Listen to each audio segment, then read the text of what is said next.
that, we will ensure that none of these doctors, none of these professionals who save a life will be charged in court, right? So our stance for today as government is that we believe that doctors carry a responsibility in saving life, but there's no guarantee that the life is saved. Supporting this stance, we know that humans aren't perfect and there are bound to be mistakes. Humans are naturally meant to make mistakes and we tend to learn from these mistakes, right? So doctors are no exceptions. They are regular human beings just as we know them, right? So a simple analogy towards this is that we as students, our responsibility is to study, our responsibility is to excel in our studies, but as humans there is no guarantee that we're going to be doing great in our exams, we're going to be scoring excellent amazing grades, simply because we're humans and we aren't perfect. We are naturally tend to make mistakes. It's the same case with doctors, right? So they carry the responsibility in saving lives, but there's no guarantee that the life is going to be safe. The win con that we as government will be providing for today's debate, the burden of proof, is that the team that wins today's debate is the team that proves the most beneficial towards the long-term sustenance of the medical healthcare. So we as government, or the debate today, our framed is that we are going to be talking about towards the long-term sustenance of the medical healthcare. Of course, we're going to be taking into account the health of the patient and the fatality of the patient in today's debate as well. But the end of the debate, the general winning term that we are going to set is towards the long-term sustenance of the medical healthcare, so that medical healthcare, our medical line, can move on for future generations to come and in fact excel. Before I move on to my any of my arguments, any POIs from side opposition? Yes, well, we POI? can. Oh, sorry. Okay, accepted. Oh, no. Yes, accepted. Okay, sorry. We concede that accidents do happen, but what about the event of proper clear malpractice? Okay, thank you. So coming into that, right, there is an oath taken by every doctor that says they are to do no harm.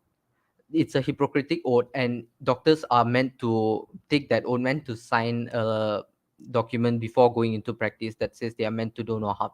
They are meant to prevent and not be involved in malpractice, right? But even if malpractice were to occur in our world, um, it probably won't occur on such a scale, right? So even if malpractice were to occur, as we know, it probably happens on a lower scale, lower down the spectrum, somewhere along general pediatricians, somewhere around giving the wrong medicine, but medications. It will not happen on a surgery level, because if you are approved to be a surgeon, if you're approved to do these life-saving procedures, most of the time than not, you are already certified to be a surgeon. So only a surgeon can be actually be able to do that. You can't be malpracticing as a surgeon. So my first argument for today is the arguments of saving lives, right? Understanding that these emergencies, these procedures are carried out in order to save a life and they are rushed, we believe that these doctors take the best interest of the patient into mind. We believe that these doctors carry out the most important procedure in order to save the life. So right now, the main objective, as soon as they enter the save and as soon as they enter the operation room, is to make sure that the patient walks out alive. That is the only objective they have in mind. There's no other objective, there's no further objective, further goal in mind. It's simply to ensure that the person lives another day. It's simply to ensure what they do now can make this person live longer. So that is the entire framework that we're giving today, right? It's as soon the doctor's main interest, the doctor's main goal today in today's debate is to save the life. And assuming with that goal he doesn't achieve it, simply because he's human, simply like I said before, simply because he isn't perfect, if he isn't able to achieve that goal, if he isn't able to save that life, then we will not be charging him into court, simply because he put his best efforts, he or she put their best efforts into saving the patient. If they cannot save it, then it's not his fault. We cannot pin the blame, we cannot penalize the doctor simply because he tried, right? He tried to save a life, he failed to do it, so we cannot be penalizing him for that. Secondly, patients give their consent before moving into the saving room, before moving into the operation theater. Knowing operations such as open heart surgeries and open brain surgeries occur, we know that in status quo today, patients or their relatives, their families give the consent towards the doctors before they perform the surgery.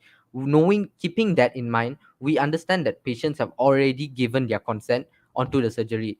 Patients understand that there is a chance of them facing further fatality or even dying because of the surgery. But if they give their consent in status quo today, doctors cannot be charged in court, doctors cannot be sued, and none of the actions can be taken against the doctor simply because the patients or their families have given consent towards these operations being carried out, towards these surgeries being carried out. Excuse me, may I know what's the time? Oh, okay. And with that, I'd like to end my case. Thank you.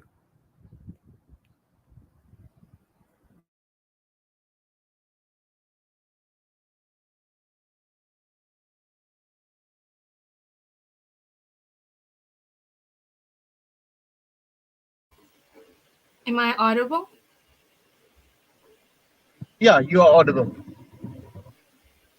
Starting my speech in 3, 2, 1.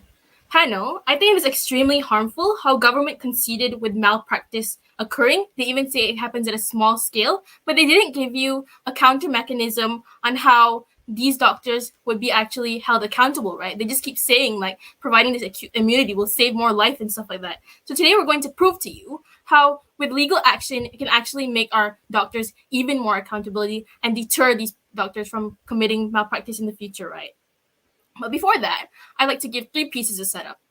Firstly, I'd like to add on what life-saving procedures are. So these life-saving procedures, they could cause a near margin that could actually lead to death.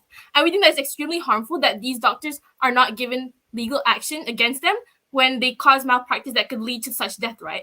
Secondly, the government side, they didn't give what kind of legal action looks like, right? We say that the addition to this, what kind of legal action looks like, is that there would be investigation processes, and I'll explain why these investigation processes are very important for the families of the patients, right? Thirdly, we think that the current status quo of doctors not being given immunity is already enough. We think that they should be given legal action to be held responsible for their actions. So before I move on to my argumentation, 2 pieces of framing. Firstly, this debate is not about whether or not there's going to be accidents, right? But whether or not there's going to be humans making mistakes, right? We see that they should not be immune to they should be immune to those accidents. We can see that these accidents happen. We see that this is about when doctors do obvious forms of malpractice and how we have to make them accountable for their actions because these causes irreversible harms. So what is the actual burden that government has to prove what, right? Government cannot win this debate unless they prove, firstly, how they are going to ensure doctors are held accountable. Secondly, how providing immunity would put these doctors in their comfort zone.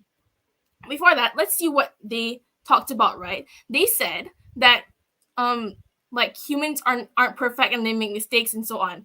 But we already told you, we already gave you a POI that about malpractice, and they even considered that malpractice happens, but they say it happens on a small scale. We say that this is extremely harmful, firstly, because even in the smallest scale of malpractice, it still cause death. It can still cause your families or loved ones of that patient to actually be suffering, right?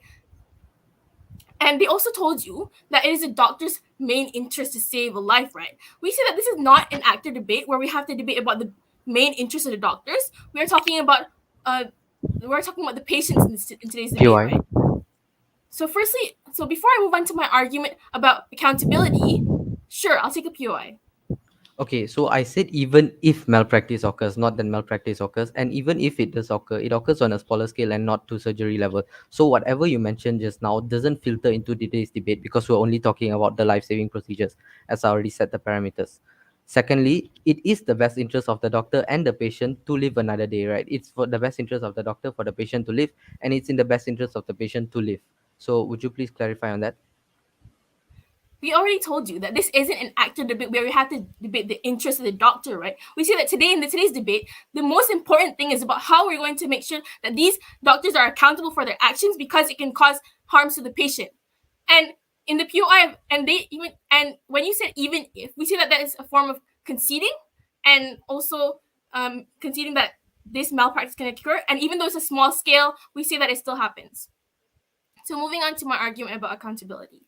So the premise of this whole argument is doctors should be allowed to take responsibility for their actions. That's to say, when we have set repercussions, or at least a threat of real repercussions, like fines or even in the worst case, disbarment, we tell you that these sanctions are necessary to set things right, or at least the nearest thing to right. And we understand it won't bring back a patient's life. However, this does not mean that no action should be done. And especially considering the fact that there could be a chance that the doctor had made a blatant mistake, right? We tell you that access to legal action opens up the doors to investigations to properly ascertain what went wrong. And I'll explain the importance of this in my second argument of deterrence. However, let's assume the found doctor is innocent, right? And no malpractice occurred. But we tell you that the patient's family can have better resolve knowing it was indeed due to natural causes when there is investigations that go through, right? And if there was malpractice, we say that doctors can be subjected to said repercussions, and the patient's family are far better off knowing the doctor had paid for what he did. That's to say that even if that is not enough, they can even get compensation that they would not get in government's world because we say that legal action can actually allow you to get compensation through aggravated damages, right? And although it's not much, we see it eases the pain and sorrow, and that's what matters most because death is irreversible. Imagine losing your family member and you don't get closure on your side of the house. And the impact here is that although it may not seem like much for the family of the victims, right? We tell you that in our world, we are able to ease their pain and sorrow far more better than on side government. And why is this important? Firstly, because these people are the people who put their trust into these doctors. They are, like government said, we already consented to these doctors.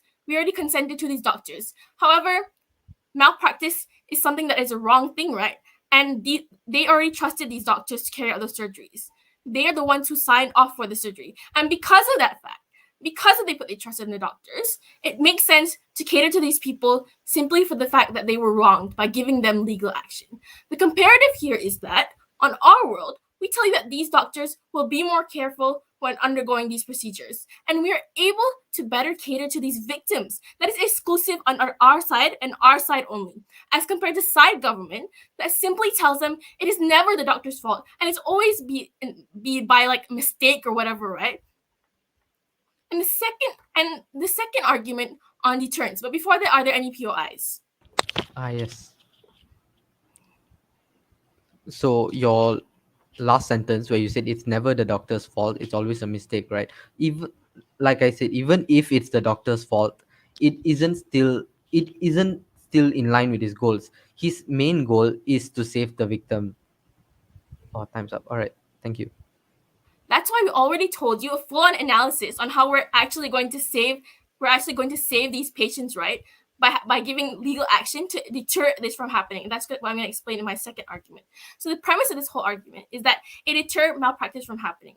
So that's to say, when doctors take their chances and go out of their way to perform a risky, life-saving surgery, it creates carelessness and confidence that put these patients in dangerous situation. And without a form of accountability, we create rooms for doctors to make mistakes and to repeat their mistakes. And think about the image of the doctor. How will the public react if the doctors will be given immunity, right? I think that will be explained by my deputy leader of opposition. But what we can conclude from this is that legal action can actually bring accountability to the people on the ground. But with that, I'm extremely proud to oppose.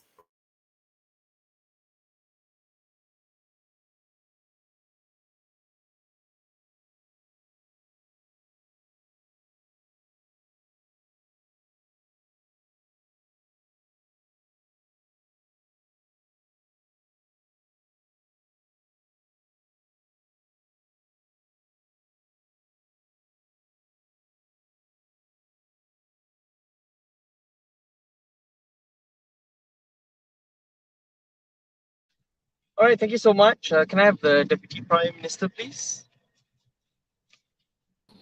All right. Good day to all. So, as the second speaker or the Deputy Prime Minister of the government team today, I am still standing firmly to our debate motion today, which is that this House would provide doctors performing life-saving procedures immunity from legal actions against them. So we believe that life is God-given, and so this is why we say that doctors, they are always trying their best to save lives, and it is for the good for the patients and also for the doctors themselves. So this is actually helping the patients, and unlike what the opposition team is saying, that we are being careless to the patients, that we are having malpractice, and this is not the case. So now I'll start with my rebuttal against the opposition team. So firstly, the opposition team um, said that even if it is a malpractice, we are not giving any legal action against them, and this will cause the doctors to be more careless, right? But do you know that if you are giving legal actions to them, it is actually adding some mental toll against them. They will be more pressurized, and you know that being in an emergency situation, the doctors are already under a very huge mental pressure, and now you are adding pressure on them. So what this will cause? This will make them to be even more more doubtful of their acts, that they will not know how to react when something's happen, right? So this is why I say that. And also, just now the opposition team, they fail to tell us what is malpractice. They do not define what is malpractice of by the doctor, and we are saying that they are not having any malpractice, like what our first speaker, our prime minister has told us, that they have given an oath. They have made their promise not to do no harm. This is their oath, and they will always carry this oath until the end of their duties. So they will never have any malpractice. So this is my rebuttal against the opposition team. And next, you say that they are if we are not giving them if we are providing immunity to them, it will affect the accountability of their actions. But this is not true also, and we are going to bring you up two arguments to prove that why we think that why we would provide doctors performing life-saving procedures immunity from legal actions against them. So first, my point will be complications of diseases. So do you know that in the medicine world, it is very complicated, and there are a lot of diseases. And let's imagine if a patient is sent to an emergency ward to the triage session, what will happen? Doctors will do diagnosis over there, right? But they do not have the patient history. They do not have any information about the patient when the patient arrived at the scene. And so what the doctors will do? Yeah, they will do the primary survey, they will do the secondary survey, they will do anything to help to get the hint of how to treat the patients, right? But there are a lot of complications that cannot be seen without proper information from the patients. And if the patients, they do not have any family members coming along, so what can they do? They can do nothing. They can only do what is for the best for their patients. They can only carry out their actions, and they can only make their decision based on the action from the patients by that time. And you know, if you have to if you say that you should have legal action to the doctors, right? It means that they will have to wait until the full diagnosis, and they will have to wait until the patient history to arrive, and only they can make the decision. And even if it is the case, you know that every human body is unique. No one can guarantee that our lives can be saved, that it will not cause any harm. What we are doing as a doctor is to lessen the harm is to lessen the harm towards the patients. We are doing for the interest of the patients. So this is why you say that there will be complication of diseases that the doctors cannot oversee. Even if it is a very experienced surgeon, even if everything has happened, they cannot make any changes towards the patient's body. The patient may still have died.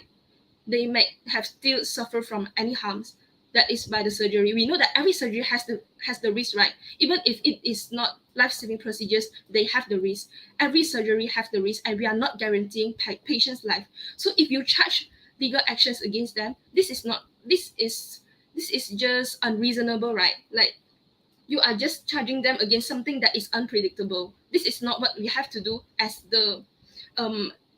doctors.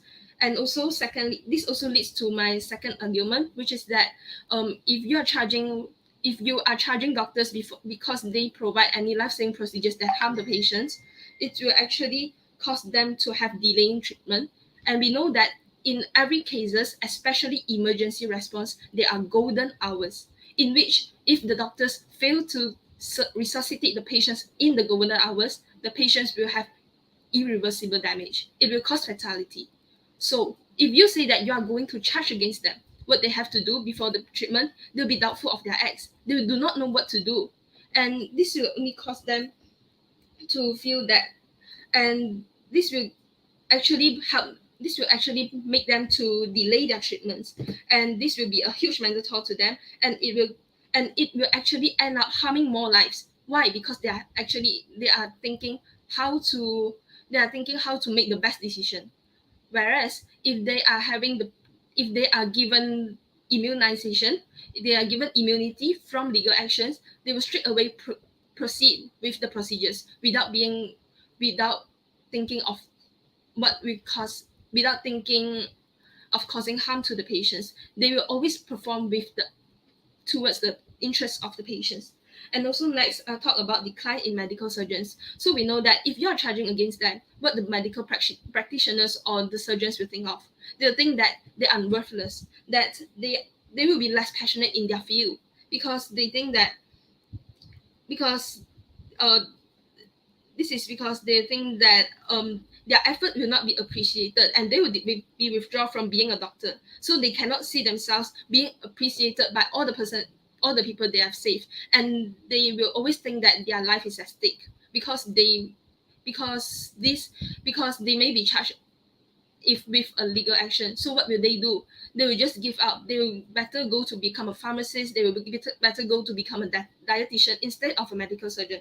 So this will cause a decline in medical surgeons, and also this will lead to less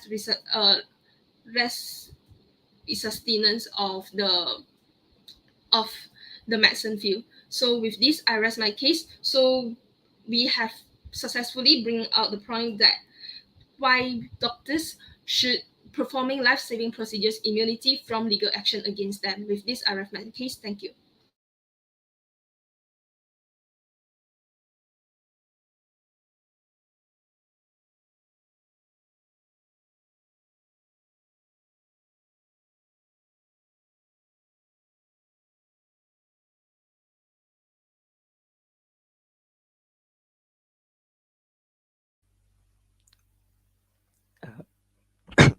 Am I audible? Yes, we can hear you. Um, okay, just give me a minute. Yeah, sure. Take your time. All right, thank you. I will start my speech in 3, 2, 1. Chair, I will begin my speech with 3 issues in this debate and a few rebuttals, and then I will move on with my arguments, an extension from my first speaker. So first, what are the 3 issues in this debate, right? First of all, as mentioned by side government, that they want to know what exactly does malpractice look like. So I'll give you a clear clarification on that, right? Malpractice looks like when doctors don't follow proper procedures, they don't follow proper protocol, and when doctors take on more risk than necessary, when they make decisions without proper backing or without proper discussing with other more expert doctors, right? Now that is what we are trying to say where malpractice happens. So now moving on to the second issue, right, which is why is malpractice even relevant in this debate? Well, we tell you that it's simply for the fact that because accidents are not relevant in this debate. And why is that? Because let's look at this from a normal perspective, right? Accidents happen. And even if these doctors don't have immunity and the patients were to take legal action to these doctors, we tell you that nothing would happen to these doctors if it is identified that these doctors did everything in their best effort to save this patient's life, and it was because of natural causes. We tell you that these doctors are fine; they have nothing to worry about. So then brings the point of this debate where we are talking about malpractice, because that is the only way these doctors will actually be sanctioned by this legal action, and that is only when they did do something wrong. So now, third issue, why do patients matter more than doctors, right? Because obviously, side government, all of their arguments have been in protection of these doctors for their just to cater to doctors overall. However, on our side, we tell you that we should cater to these patients. And this has also been mentioned by my first speaker, because these patients are the ones who have to consent to these operations. These patients or these people are the ones who are putting their own loved ones, who are signing off these loved ones to undergo these procedures. And when they want to consent to these procedures, they are all consenting based on the information they've been given, based on the doctor who is giving the procedure in the first place. So essentially, the main sole purpose of these people consenting to these surgeries is for the fact that they put their trust in these doctors. So this is exactly why we believe that these doctors should be held accountable in legal manner, so that they can at least have, because they hold a burden in causing the death regardless, right? So now I will move on with one POI. rebuttal. Before that, I will move on with one rebuttal, which is that side government keeps trying to tell you that these malpractices will not happen because these doctors took an oath, right? We tell you that is simply not true in status quo. We've seen malpractice happen on multiple occurrences, and just because it happens mostly in smaller matters does not mean it you can automatically assume it will never happen in these major, more life-threatening scenarios. Now, even if they were to take an oath and whatnot, right? On-site government, we tell you it's far worse, because if they were to conduct malpractice on their world, they have no accountability, meaning that they can openly betray or go against their own oath that they have taken as a doctor. We tell you on our side, at least we give them a sense of punishment that if you go against this oath, we will take away your license to be a doctor. Yes, POI. Okay, so before this, you were talking about the best interest of the patient, right? So now take a second and think about it. The best interest of the patient is to walk away healthily, is to live another day. Now, doesn't this coincide with the best interest of the doctor, that is to save the patient's life? We Yes, are both I debating agree. on the same Okay, mutual thing, right? thank Okay. you. Okay. Yes, I understand. We're saying that in order to have a happy patient, you need a functioning doctor, right? You need an effective doctor. And I will go about this in my arguments and my extension. So first of all, I will start with my extension to my first speaker, where she talked about accountability, right? So I'll give you a further layer of analysis if her argument wasn't strong enough already, right? Which is that it provides a sense of equality before the law, right? This is because ever since that we were younger, or ever since the moment we were able to understand or comprehend the fact that all mistakes should be returned with some sort of punishment, right? This is when we learn, like, if you lie, you get slapped on the wrist, and so on and so forth. We tell you that this goes against the very nature of how we learn reaction, right? When there is an action, there's always a reaction of an action, right? So why is this harmful, right? Because we do not want these professional doctors or surgeons to have to be exempt from the law. And this is far more harmful if they were to be given exam, which is on GovSite, because what happens when doctors go into an operating theater knowing damn well that whatever happens to this patient, I will not be affected. I can take as many risks, I can do whatever I want, because at the end of the day, if that patient dies, it won't be my fault. We tell you that it's far more harmful on their side of the house, and on our side, we tell you that doctors will be more structured and will be less likely to take bigger risk, right? Because usually risk are the main causes of these deaths. Now I'll move on with the second argument from side opposition, which is that it creates deterrence, right?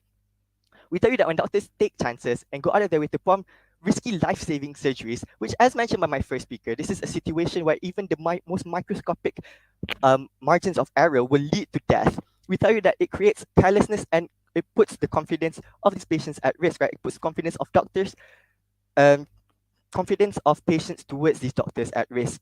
Because without any form of accountability, we create rooms for these doctors to make mistakes, and even worse, to repeat their mistakes. Because doctors are supposed to be professionals, and taking responsibility is part of what it's like to be a doctor or any professional in any profession in this field, right? So even if that's not bad enough, right?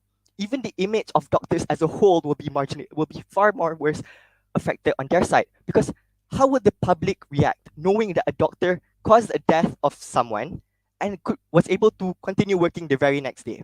We tell you, people will be more fearful of going to doctors. People will be more fearful of reporting or undergoing certain surgeries, knowing for the fact that whatever happens to this loved one, whatever happens, it will be written off as by natural causes or by fault of anything other than these doctors, right? We tell you that the image of the healthcare system will be far more harm, will be a lot worse on their side of the house. And this is further worse because when people don't go to hospitals, they will look for other means of treatment. And even if they don't go for other means of treatment, they will refuse treatment altogether, which puts these patients at a much worse quality of life. And furthermore, the future doctors will also learn that they can simply be reckless and not be held accountable for their actions when youngerlings are watching over their seniors, and they can easily escape making big mistakes or making any mistakes in general. We tell you this is a bad narrative, a bad impression for all doctors, and thus we side with side opposition. Thank you.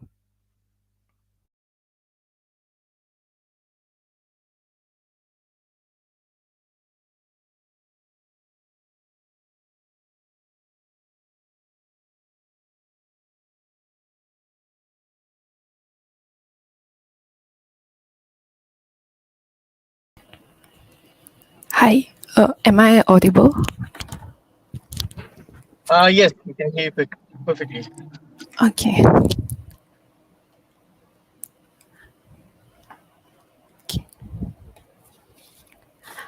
Salutations to all. Today, we as the government team strongly and wholeheartedly stand with this motion where this House would provide doctors performing life-saving procedures immunity from legal actions against them.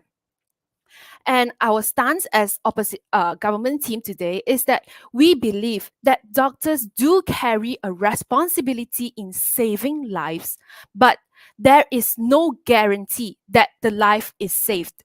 And the win con for our debate today, we will set it as the team that wins today's debate is the team that proves the most beneficial towards the long-term sustenance of medical healthcare. And I would repeat, it's the long-term sustenance of medical healthcare. So today, as the government whip, I will start off with all the rebuttals towards the opposition team. So just now, the first speaker of the opposition team has mentioned that we as the government team didn't give a clear show of what we meant as legal action. But actually, during the speech of my first speaker, he already stated that it's being charged in court. We as the government team has set the definition of immunity from legal actions as being we cannot be charged in court if any death or further fatality occurs. And moving on, the opposition team has been going on, going round and round, taking us on a roundabout about the malpractice of doctors. So we as the government team, we have already told the opposition team that to be declared as a doctor, in order for a person to be a doctor, besides from having to go through schools and taking their tests, doctors have to take an oath, a Hippocratic oath, that shows and that declares them as a doctor. And the oath is a solemn promise that is being promised by a doctor so that he would do his or her best, to carry out whatever it takes to save the patient's life. So the doctor as my second speaker has mentioned, she said that human bodies are unique, right? So that's why we can't put a doctor under legal action because of a human body uniqueness. People are unique, and when a doctor have diagnosed a patient and he or she diagnosed that the patient have been suffered from any cancer or any diagnosis, but then the doctor will send the patient to the operating room after asking their consent, after asking their allergies and so on. But what if the patient themselves, they are unaware that they are allergic to, let's say, anesthesia? Anesthesia is much needed in surgery. But what if the patient themselves, they are unclear of their own situation and they are unclear of their own allergies. And when they declare, when they give the consent to the doctors to carry out life-saving procedures, the doctor is not aware of their allergy, and the doctor went into the operating room thinking that, okay, today my aim is to save this patient from this cancer and I want to remove this cancer cell.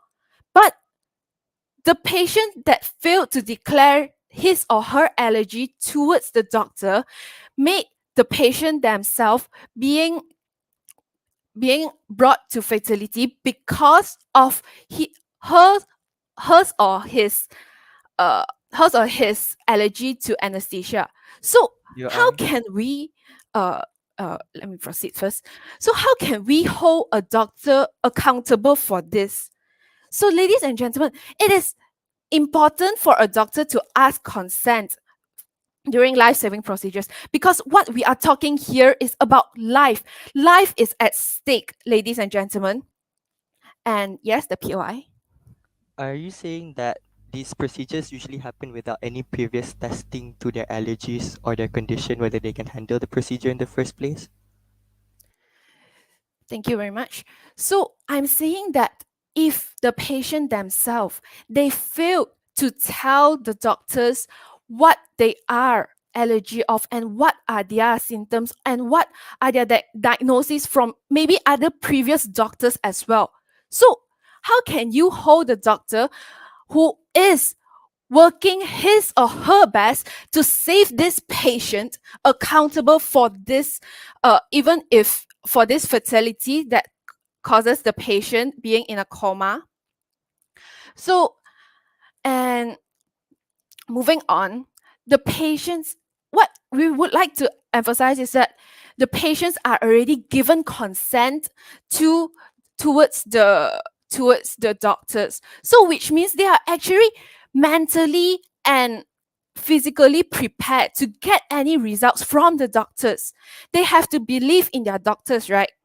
And they and the second speaker from opposition team also said that malpractice is like when doctor does not follow protocol. But what matters when there is a patient right in front of a doctor where he he or she is unconscious, and now the doctor have to carry out life-saving procedures in order to save that human's life, to save that patient's life. So we are saying that even if, like, this doctor, he or she have is in a rush already, they have to save the patient's life. What is in their mind now is to save the patient, to save the patient, and they will carry out practices which they are taught in school, and they might have their own diagnosis on the patient themselves as well. So I am saying that we as the government team has proven to you all that we have won the debate, because we have proven that we, by not giving by giving immunity to doctors, is the most beneficial towards the long-term sustenance of the medical healthcare. That's why we as the government team will win today's debate, and we stand strongly with today's motion that this House would provide doctors performing life-saving procedures immunity from legal actions against them. By this, I rest my case. Thank you.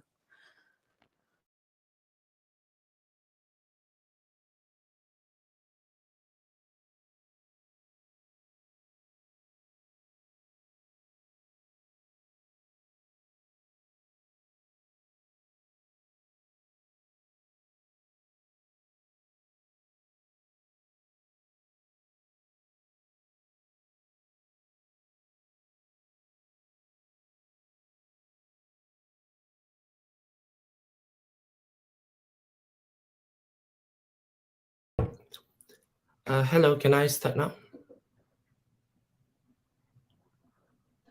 Yes, you may start whenever you're ready. All right, just give me a sec.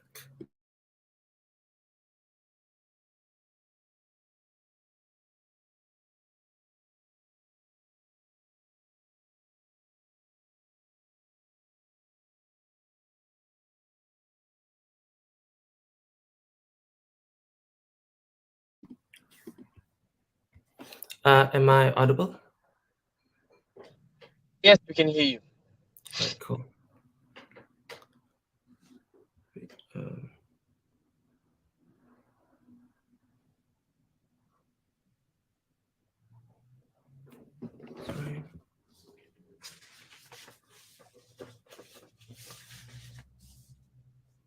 Right.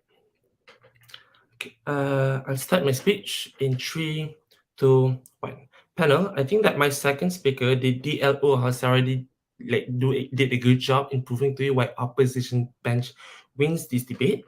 But let's assume that you need clarifications on or whatnot, and I say that's what I'm going to do in this debate today, right? Three issues that I'll be dealing with. The first one is on the policies that we both side threw into this debate.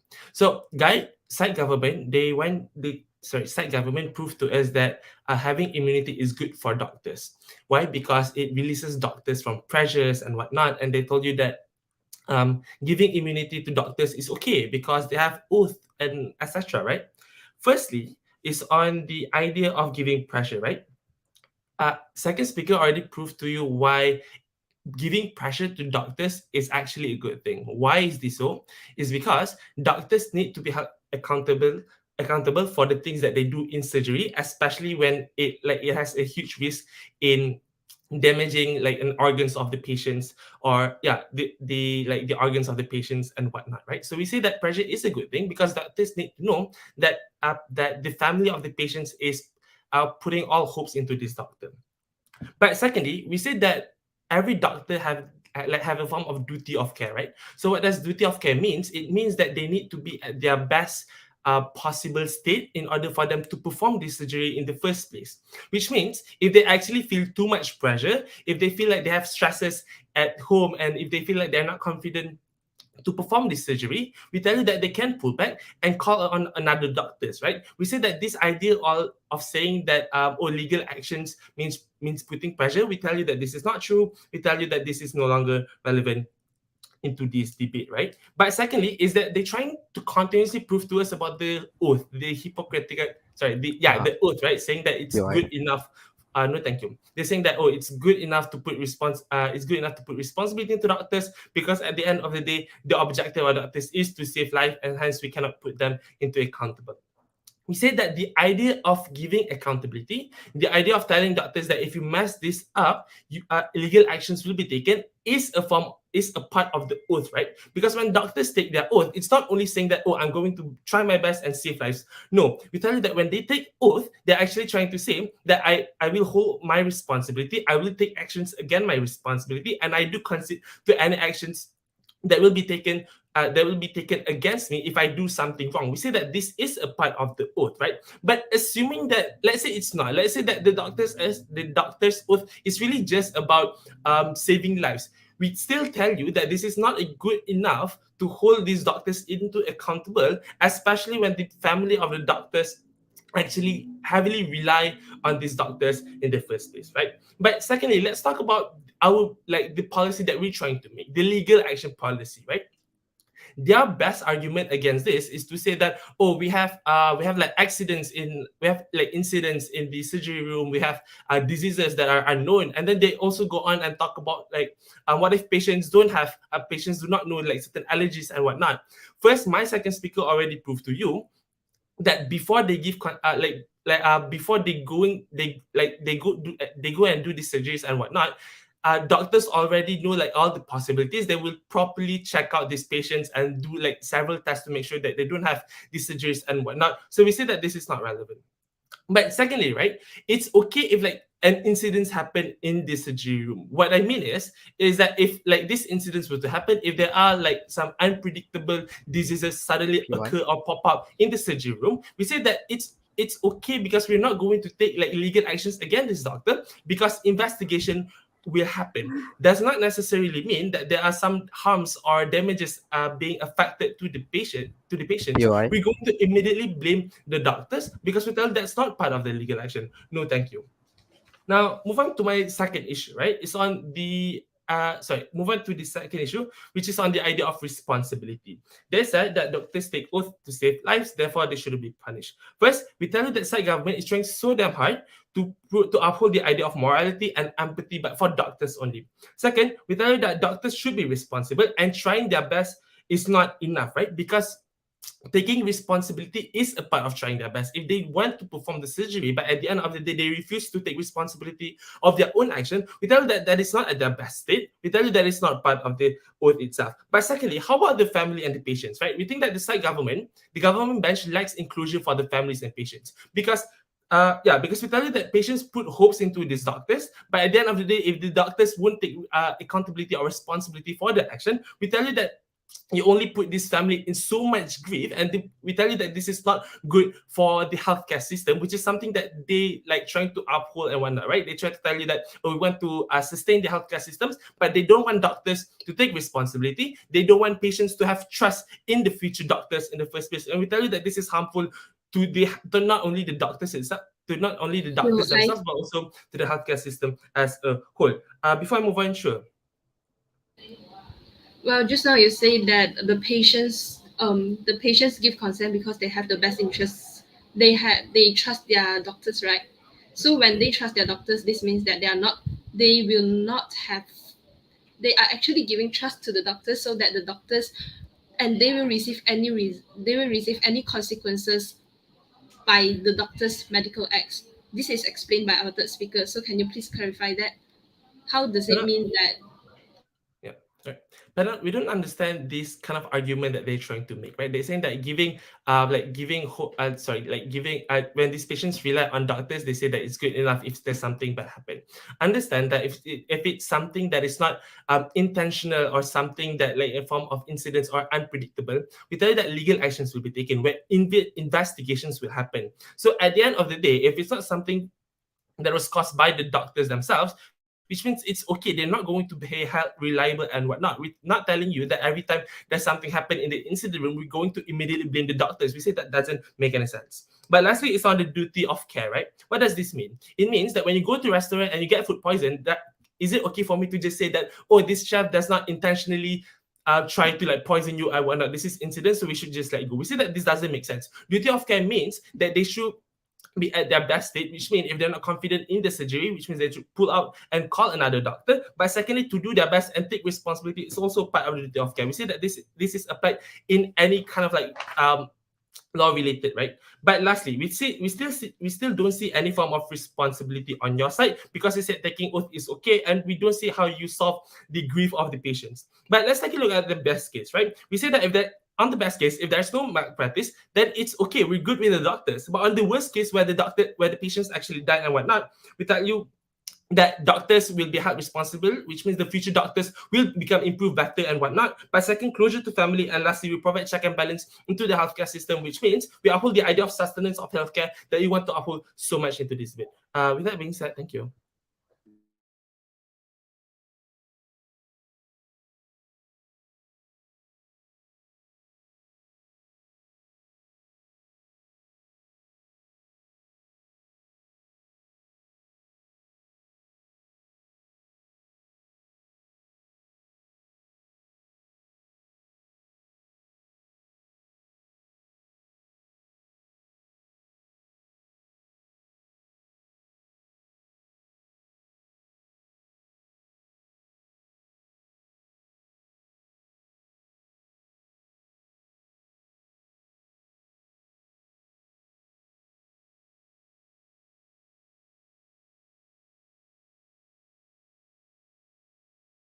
Am I audible?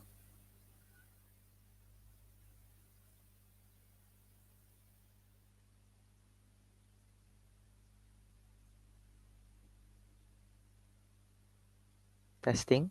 Hello?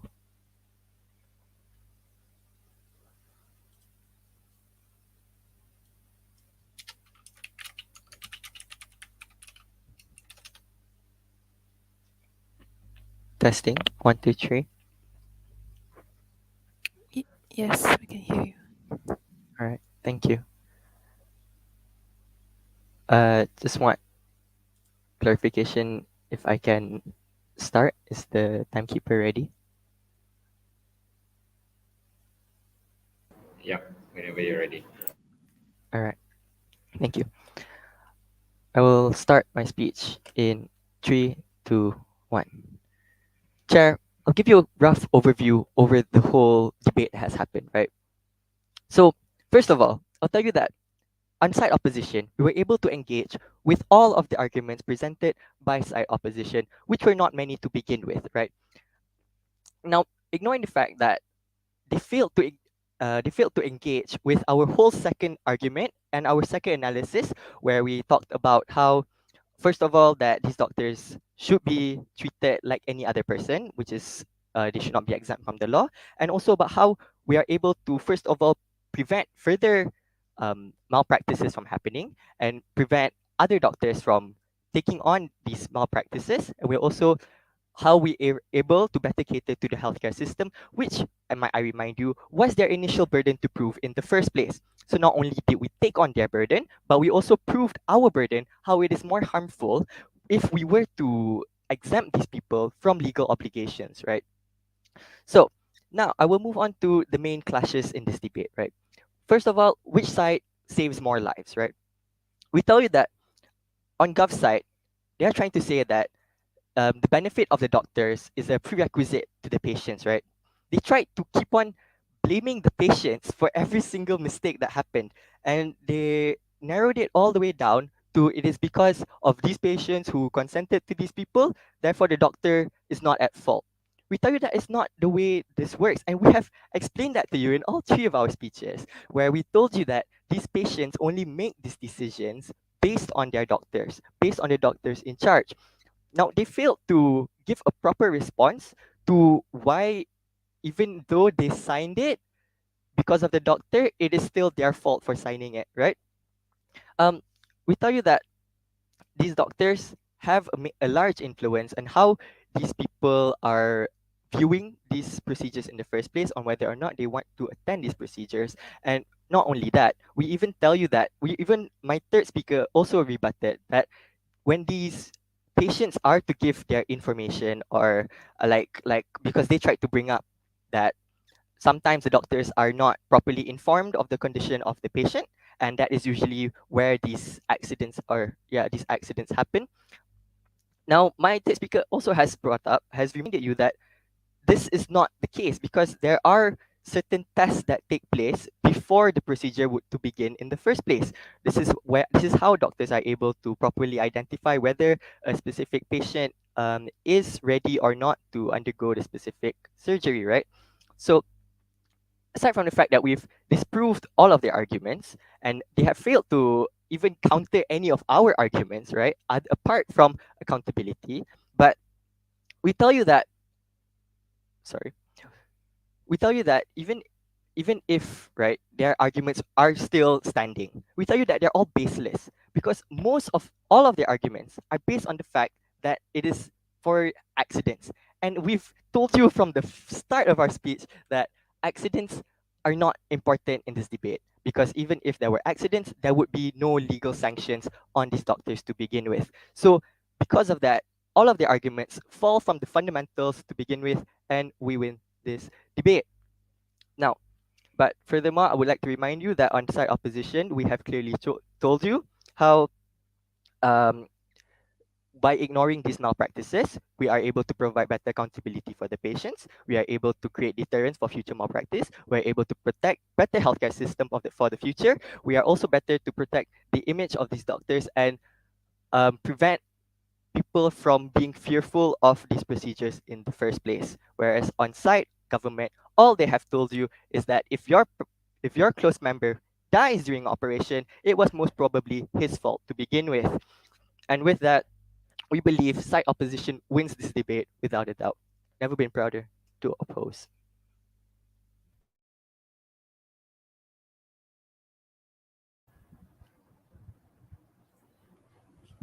Hello, can I start?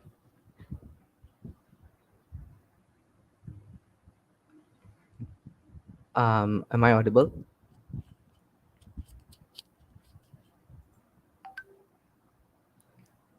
Hello. Yeah. Yes. All right, thank you. So let's look at the two things, the two arguments that side oppositions brought out to it, right? Throughout all three speeches, all they talked about was one, that malpractice occurs, and two, that it's in the best interest of the patient. Now, the third speaker, all three of their speeches, they said that we blamed the patient throughout our entire speeches. Now, we never talked about the patient in the first place. All we talked about were the doctors. You know why they talked about the patients? Because they flew off the rails with today's motion. The motion today clearly states that this house would provide doctors. Let me bold doctors for you from performing life-saving procedures, immunity from legal actions against them, right? So we're talking about the doctors in today's debate. They flew off the rails ever since their first speech by talking about the patients. And they said that we talked about the patients, we blame the patients. Now, we were never mentioned the patients in the first place simply because it wasn't in today's motion. Our motion today is to defend the doctors, and that's what we're doing, and that's what we've successfully and managed to do. Now, let's look at their 2 points, right? Let's look at their malpractice. Now, first of all, from the beginning of the speech, the first speaker didn't even define malpractice. And you know why she didn't define malpractice? Simply because she didn't even understand the meaning of the word. Now, medical malpractice, let me define it for you. Medical malpractice means a medical error. Now, let me bold and highlight the word error for you. Medical error is a mistake done by these doctors. It's a misdiagnosis or delayed diagnosis, or a prescription error that these doctors have created. It is not them doing it intentionally. It is an error that happens. And that is something that you failed to understand from your very first speech, and you've carried out towards all three speeches. Second speaker's speech was the same as the first speaker's speech, simply in different words. Third speaker's speech was the same as the second speaker's speech, simply in different words. The reply speaker brought up a whole bunch of accusations, saying we didn't respond to any of their arguments, saying that we didn't fail to provide our burden of proof, when they haven't even acknowledged their burden of proof in the first place. Okay, back to their malpractice, right? They didn't even understand the word of malpractice in the first place. Therefore, their point is off the rails by itself. They didn't even understand the meaning of their point. Secondly, you mentioned about how investigations take place, right? So let's take a look at intentional malpractices by these doctors. So even if investigation were to take place, how will you know malpractice still doesn't occur? They haven't told us about that one. You know why? Simply because they don't know why. They don't know how to respond to that as well. They don't know, even if investigation were to occur, there's no guarantee that they know that malpractice doesn't occur. Simply because even if it does happen, even if malpractice were to happen, the investigation isn't going to show it. You aren't going to know that the doctor intentionally killed his patient if investigation were to occur. So that's another thing that they failed to tell us about in today's debate. And next, they were talking about the patients. They were saying it's better for the patients because the doctors don't take the risk. Now, let me quote a line by the first speaker. She said that doctors take the risk to perform a very risky. Doctors won't take the risk to perform a very risky surgery. So, in your world, in opposition world, doctors won't take that risk. They'd rather watch their patients die. They'd rather watch their patients suffer. That's the entire sentence that all three speakers talked about. Doctors won't take the risk. They'd sit and discuss. So, if a terminally ill patient came in, if a person who needed immediate surgery came in, they'd rather call a meeting, they'd rather have coffee, talk about it, discuss about the best course of action, and then do it. By the time they enter the surgical room, the patient is already dead.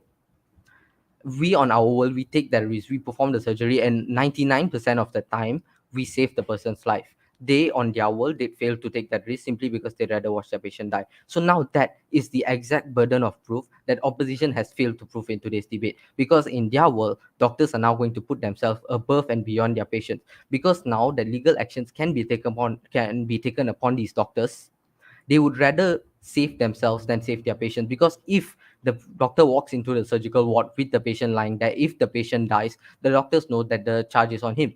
If I save that man's life, that charge is going to be on me if he dies. Why do I want to put myself at risk? Why do I want to put myself at harm? Why do I want to destroy my reputation by saving his life? Why not I don't take that risk? Why not I avoid that risk completely? And then let's talk about the clashes of today debate, right? You say which side saves more lives. Now I'll tell you that clearly we save more lives because our doctors would rather not take the risk of watching our patients die. Our doctors would rather walk into the surgical ward and try their very best, try their level best to save their lives. And we tell you that the number of lives saved would clearly be more on government, simply because we are taking the risk. We are going with the surgery to save the lives. Y'all are not going to do that. In, like you said, in your world, simply that's because of a high risk, simply because reputation of the doctors will be destroyed. They would rather not walk into the surgery to perform it. So that's a burden of proof that you fail to touch on completely from all three of your speeches. because now doctors are going to put themselves above the patient. Next, you said that the patients would refuse treatment altogether because of a few that. Now that's extremely ridiculous. That's the most ridiculous sentence I've heard throughout this entire debate.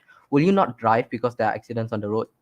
Will you not swim because people are going to be drowning? Now, if you have cancer, I would rather not go to see the doctor simply because this doctor has caused a few deaths during his operation. I would rather die due to cancer. Now, that's extremely ridiculous sentence that was brought up by the second speaker. And the two points that side opposition brought up throughout their entire speech was one, malpractice, which they failed to understand from the very beginning of today's debate, and two, that it's in the patient's best interest. I tell you that the patient's best interest, if you think about it, is to walk away healthily, and that is exactly the doctor's interest as well, is to manage to save the patient's life. So both their arguments have failed from the very beginning of today's debate. I've already taken down one of their arguments in a POI, and the 5 points that we have brought up today's debate, which they actually never touched on, but they said that they've already taken down, they say that they've already shot down. The 5 points that we talked about and are still standing today are that: one, we are saving lives; two, the patients give consent to the doctors; three, there will be a decline in medical surgeons for the complications of diseases; and five, that the acts of the decline in medical surgeries.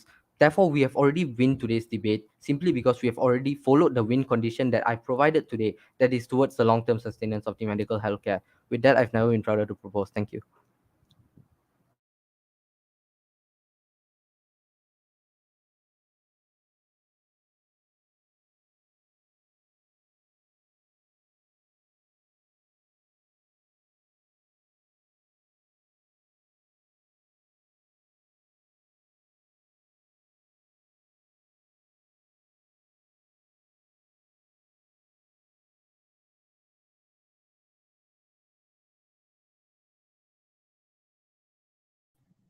All right, thank you so much for the debate, guys. I will be submitting my ballot first. Give me a few minutes, and then we'll move on to oral adjudication. Thank you so much for the debate. Very interesting. See you in a bit.